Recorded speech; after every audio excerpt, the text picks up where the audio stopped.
அப்படியே கால்ல விழுந்து கும்பிடுமா. இப்படி ஒரு வாழ்க்கையை உனக்கு அமைச்சு கொடுத்ததுக்காக உன் வாழ்நாள் முழுக்க இதோ இவங்களுக்கு நன்றி கடன் பட்டிருக்க. இன்னும் கொஞ்ச நேரம் நீ உட்கார்ந்து பேசினா இன்னும் மிச்ச காலத்துக்கும் எப்படியெல்லாம் ஏமாத்தி வாழலான்னு ஐடியா கொடுப்பாங்க.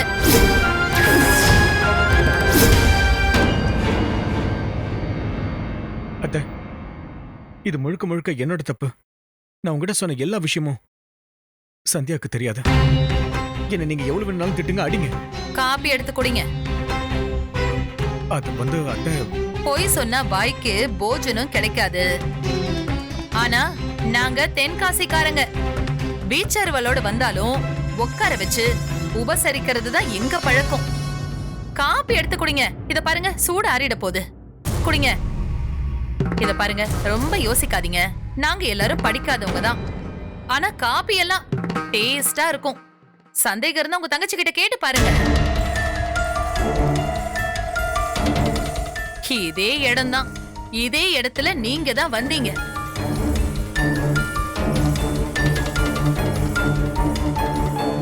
ஏன் பையன் சுத்தமா படிக்கல. படிக்காத ஒரு பொண்ணதான் நாங்க தேடிட்டு இருக்கோம்னு தெள்ள தெளிவா நான் சொன்னேன் உங்ககிட்ட. அதுக்கு நீங்க என்ன பதில் சொன்னீங்க? என் தங்கச்சி எதுவுமே படிக்கல, அவளுக்கு எல்லா வீட்டு வேலையும் தெரியும்னு வாய்க்கு வந்ததையெல்லாம் அடிச்சு விட்டீங்க.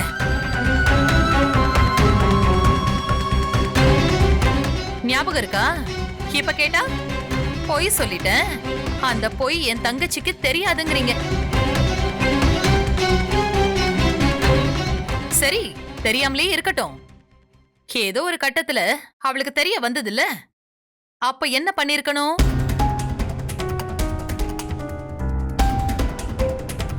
முதல் வேலையா என்கிட்ட வந்து உண்மைய சொல்லிருக்கணும்ல?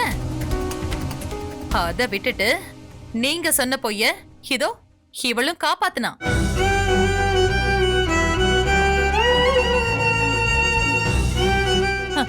அது சரி, முன்னேற் போற வழியில தானே பின்னேறும் போகும்.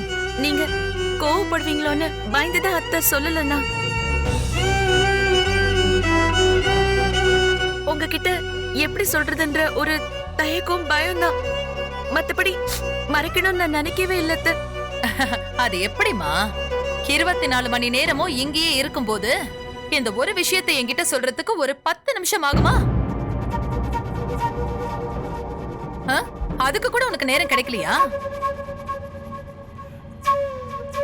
சொல்லக்கூடாதுன்னு மனசுல முடிவு பண்ணி வச்சுட்டா நாக்கு மட்டும் தன்னால வந்து சொல்லுமா என்ன?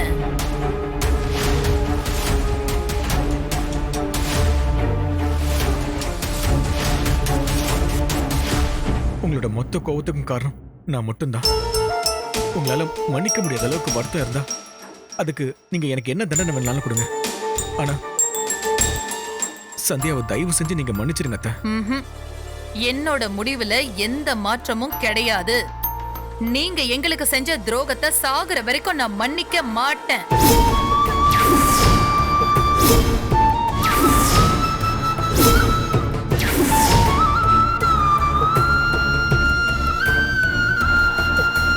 சந்தியா, உன் அண்ணா நீ ரூம் கூட்டிட்டு போ. நாங்க யாரும் தொந்தரவு பண்ண மாட்டோம்.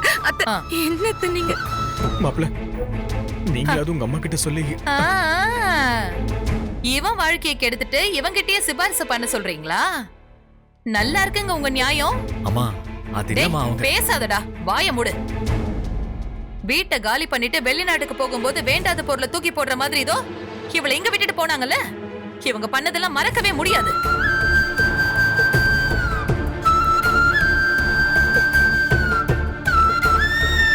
அம்மா, இப்ப நீங்க கோவத்துல இருக்கீங்க. ஆனா நீங்க என்னைக்காவது ஒரு நாள் புரிஞ்சுப்பீங்கன்னு நாங்க நம்புறோம். சந்தியா, உங்க அண்ணன் உன்னை நினைச்சு தினமும் வருத்தப்பட்டுட்டே தான் இருக்காரு. ஆனா அவர் செஞ்சது எவ்வளவு பெரிய தப்புன்னு அவருக்கு நல்லா புரிஞ்சிருக்கும்.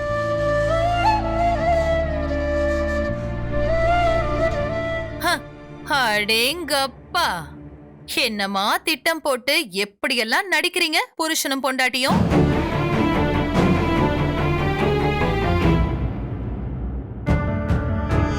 இங்க பாருங்க, இதுக்கு மேல உங்க திட்டம்லாம் என்கிட்ட பலிக்காது. சிவகாமி, நீங்க சும்மா இருங்க. இங்க பாருமா ஜனனி, இவளுக்கு நான் டைம் கொடுத்து ஒரு பரீட்சை வச்சிருக்கேன். அதுல எப்படி இவ தோத்துதான் போக போறா? நீங்க இங்கே இருந்து இவளையும் கூட்டிட்டு போயிடுங்க.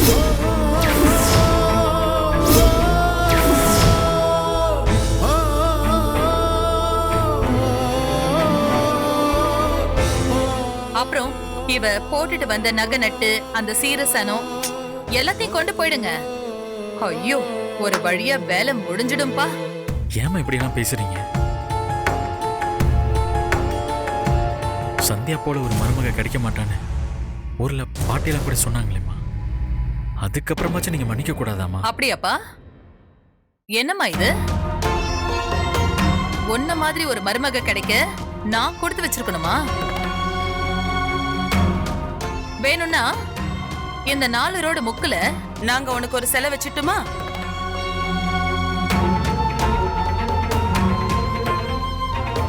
இத பாருங்க, யார் என்ன சொன்னாலும் சரி, எப்படி பாராட்டினாலும் சரி, சொல்றவங்க சொல்லிட்டு எட்ட நிப்பாங்க. இந்த வீட்டை பொறுத்த வரைக்கும் நான் தான் மாமியாரு. இங்க நான் எடுக்கிறது மட்டும்தான் முடிவு. புரிஞ்சுதா?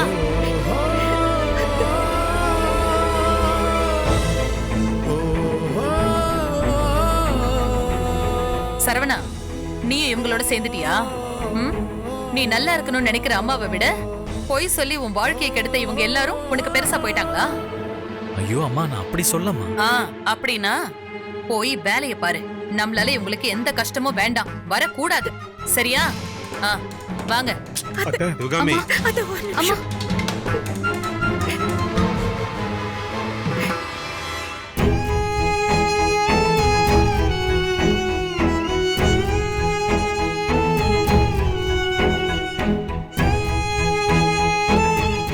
தயவு செஞ்சு என்ன மன்னிச்சிருங்க மாப்பிள்ள. நான் செஞ்ச முட்டாள்தனத்தினால்தான் எல்லாருக்கும் மன வருத்தம். நீங்களும் சந்தியாவை மன்னிச்சிருங்க. ஆமாங்க, சந்தியா ரொம்ப நல்ல பொண்ணு. நிச்சயமா அவ உங்களையும் உங்க குடும்பத்தையும் நல்லா பாத்துப்பா. நாங்க செஞ்சது தப்புதான், மன்னிச்சிருங்க. எங்களுக்கு இதுக்கு மேல எப்படி மன்னிப்பு கேட்கறதுன்னு தெரியல மாப்பிள்ள. என்கிட்ட பேசுறதுக்கு என்னங்க இருக்கு? உங்க தங்கச்சிக்கிட்டே பேசிக்கோங்க. என்னங்க? தப்பா நினைச்சுக்காதீங்க. இங்க இருக்கிற சூழ்நிலை என்னன்னு உங்களுக்கு நல்லாவே தெரியும். நான் கடைக்கு கிளம்புறேன். என்னங்க? சரவணன், மாப்பிள்ள. ஐயோ,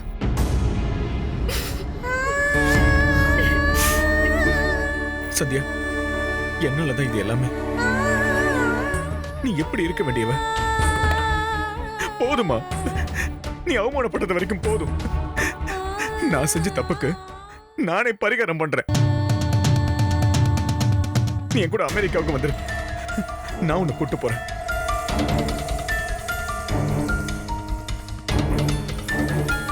வா. அண்ணா, என்ன நான் சொல்ற? நீ நிஜமாதாமா சொல்றேன். ஏற்கனவே உன்னை நினைச்சு நினைச்சு ரொம்ப நொந்து போயிருக்கேன். என்னால நீங்க படுற அவமானத்தையும் கஷ்டத்தையும் பார்த்துட்டு அங்க போய் என்னால நிம்மதியா இருக்க முடியாதுமா. இப்ப கூட நீ நிம்மதியா இருக்கணும்னு யோசிக்கிறல்ல? எனக்கு எது நல்லதுன்னு யோசிக்க மாட்டல்ல? அப்படி இல்ல சந்தியா, உனக்கு குடும்ப வாழ்க்கை தான் நீ எதிர்பார்த்த மாதிரி அமையல. அட்லீஸ்ட் நீ ஆசைப்பட்ட மாதிரி ஐபிஎஸ்காவது நீ படிக்கலாம்ல? இத தானே நான் அன்னைக்கே சொன்னேன். எவ்வளவு கெஞ்சிருப்பேன், கதறி இருப்பேன். கேட்டியா நீ? ஓ அமெரிக்கா கனவுக்காக ஏன் ஐபிஎஸ் கனவை அடமான வச்சுட்டு போயிட்ட? தப்புதாம்மா, தப்புதான். அதுக்காக நான் ஒவ்வொரு செகண்டும் வருத்தப்பட்டு தான் இருக்கேன். இப்ப அந்த தப்ப சரி பண்ணணும்னு நினைக்கிறேன். எப்படி எப்படி சரி பண்ண முடியும்? அன்னைக்கு எனக்கு வாழ்க்கை கொடுக்கறேன்னு என் கனவை பறிச்ச. இன்னைக்கு என் கனவை நிறைவேத்துறேன்னு என் வாழ்க்கையே பறிக்க வந்திருக்க. அது இல்ல சந்தியா. சந்தியா, கோவப்படாத ப்ளீஸ். நீங்க எப்படியாவது தாக்கு பிடிச்சு வாழ பாருன்னு நானே உன்கிட்ட ஒரு காலத்துல சொல்லிருக்கேன். ஆனா உன்னோட மாமியார் இவ்ளோ பிடிவாதமா இருக்கிறத பாக்கும்போது வேண்டாம் சந்தியா. இவ்ளோ அவமானப்பட்டு நீ எப்படி இங்க வாழ முடியும்? நானே சொல்றேன், வந்துரு, பாத்துக்கலாம். எனக்கு இங்க எந்த அவமானம் அவமானமும் இல்ல. ஏன்னா இது என்னோட குடும்பம். என் புருஷன், ஏன் மாமியார், ஏன் மாமனார், இங்க இருக்கிற எல்லாரும் என்னோட உறவுகள். இவங்க எல்லாம் கோவத்துல பேசுவாங்க. ஆனா கூட பிறந்த இவன் எனக்கு செஞ்ச துரோகத்தை எனக்கு இங்க இருக்கிற யாருமே செய்ய மாட்டாங்க. அன்னைக்கு அப்பா அம்மாவை எழுந்துட்டு உங்களை மட்டுமே நம்பி மனசளவுல நான் பலவீனமா இருந்தேன்.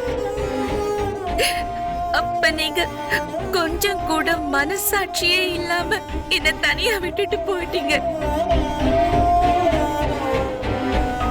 இன்னைக்கு என் ஐபிஎஸ் கனவோட சேர்த்து எனக்குன்னு ஒரு குடும்பம் இருக்கு. உங்களை நம்பி இவங்களை விட்டுட்டு வர நான் தயாரா இல்ல. என்ன மன்னிச்சிடுங்க. நீ நினைக்கிற அளவுக்கு அவங்க உன்னை மதிக்கவே இல்லையம்மா. சரவணன் கூட உங்க அம்மா பேச்சதான் கேட்கிறாரு. இந்த வீடு, இந்த சொந்தமும் உன் கனவை நிறைவேற்றுன்னு நீ நம்புறியா சந்தியா? ஒன்ன மாதிரி ஒரு பச்சோந்திய நம்புறதை விட இது 1000 மடங்கு மேல். பழைய சந்தியாவா இருந்திருந்தா நிஜமாவே நான் என்ன ஆயிருப்பேன்னு எனக்கே தெரியாது. ஆனா இப்போ மனசளவுல நான் ரொம்ப ஸ்ட்ராங்கா இருக்கேன். தெரிஞ்சோ தெரியாமலோ நல்ல மனுஷங்களை என் வாழ்க்கையில நீங்க கொடுத்திருக்கீங்க. அந்த ஒரு காரணத்துக்காக தான் உங்ககிட்ட நான் பேசிக்கிட்டு இருக்கேன். இந்த வீடு தான் என் கனவை நிறைவேற்ற போகுது. அத நான் 100% நம்புறேன்.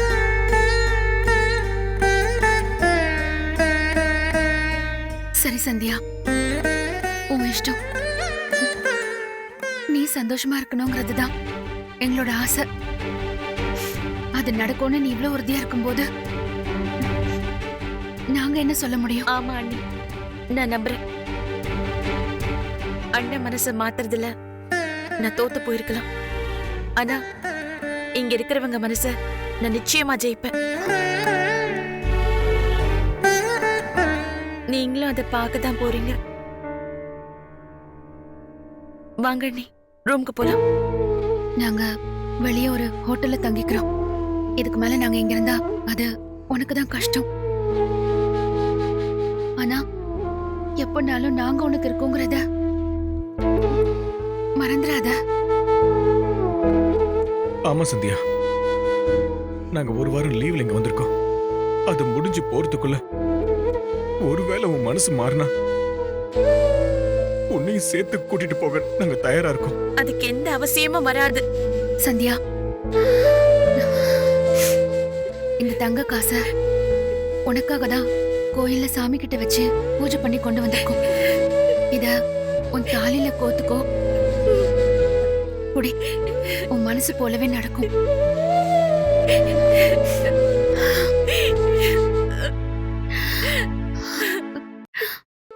சந்தியா, நாங்க கிளம்புறோம் சந்தியா.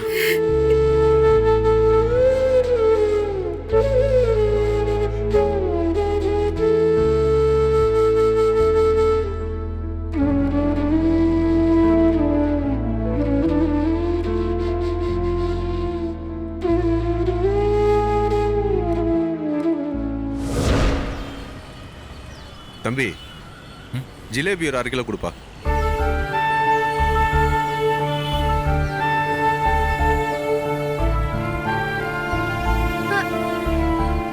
அண்ணே,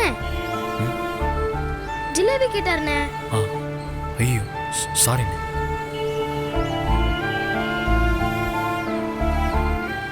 அண்ணே, கையில கட்டு போட்டிருக்க, நானே பார்சல் பண்றேண்ணே.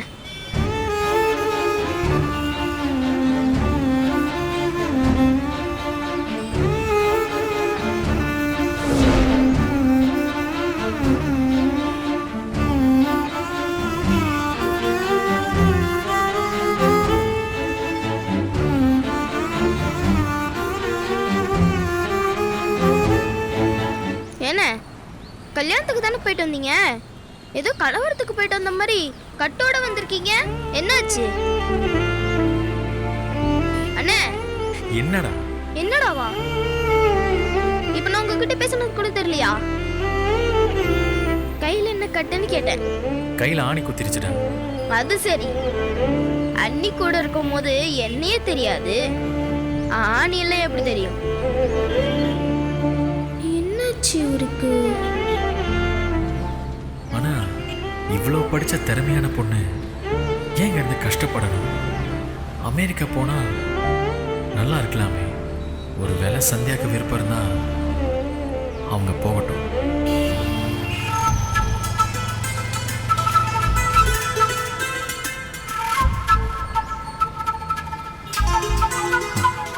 வாங்க.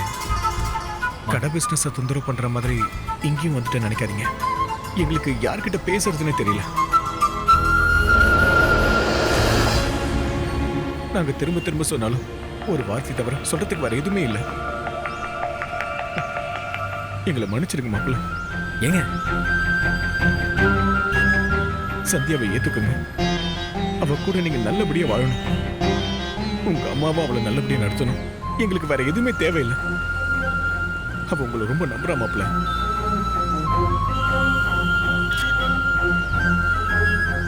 ஒரு காலத்துல சந்தியா உங்களை நம்பினாங்க. அந்த நம்பிக்கையை நீங்க காப்பாத்தல. இந்த பிரச்சனையெல்லாம் அதனால தான் வச்சான். சரி, அதை பேசி ஒன்றும் ஆக போறதில்ல, விடுங்க.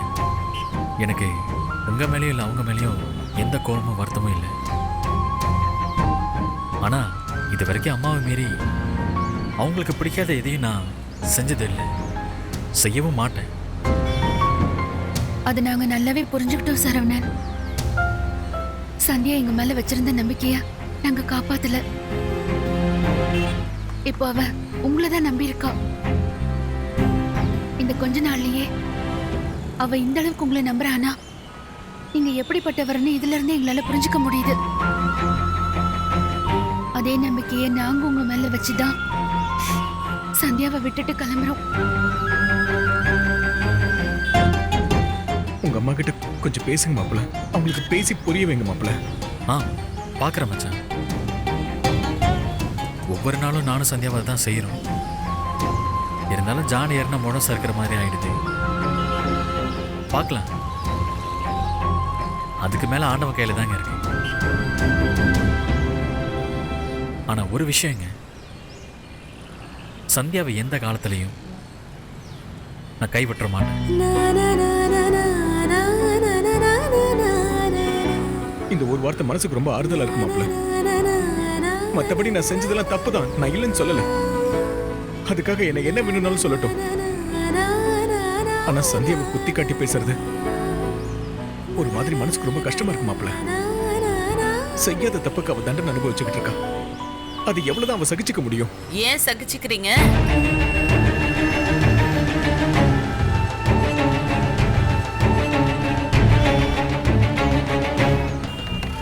அதான் கூட்டிட்டு போங்கன்னு தானே சொன்னேன். நான் தான் வீட்லயே வச்சு எல்லாத்தையும் தெளிவா சொல்லிட்டேன்ல. உங்க தங்கச்சியை தாராளமா கூட்டிட்டு போங்கன்னு. அப்புறம் ஏன் பையன் கிட்ட வந்து இங்க என்ன பேசிட்டு இருக்கீங்க? இல்லத்த, மாப்பிள்ளையும் கொஞ்சம் பேசலாம்னு. ஓ, பார்த்தேன். நீங்க பேசுற அழக பார்த்தேன். என்ன பத்தி ஏன் பையன் கிட்ட இல்லாததையும் பொல்லாததையும் நீங்க சொல்லிட்டு இருக்கீங்கல்ல? கேட்டா பேசிட்டு இருந்தீங்களாம். எப்பா, வாய திறந்தாலே இந்த குடும்பத்துக்கே பொய் தான். ஏன்பா சரவணா, இப்பயாச்சும் நீ இவங்களை பத்தி புரிஞ்சுக்கோ. அப்படிலாம் இல்லம்மா. ஐயோ, எனக்கு உங்க மேல ஒன்னும் வருத்தம் இல்லம்மா. இப்படி யாரோ வந்து பெத்த அம்மாவை பத்தி தப்பா பேசும்போது எல்லா பயலுகளும் இப்படிதான் வாய மூடிக்கிட்டு இருப்பானுங்க.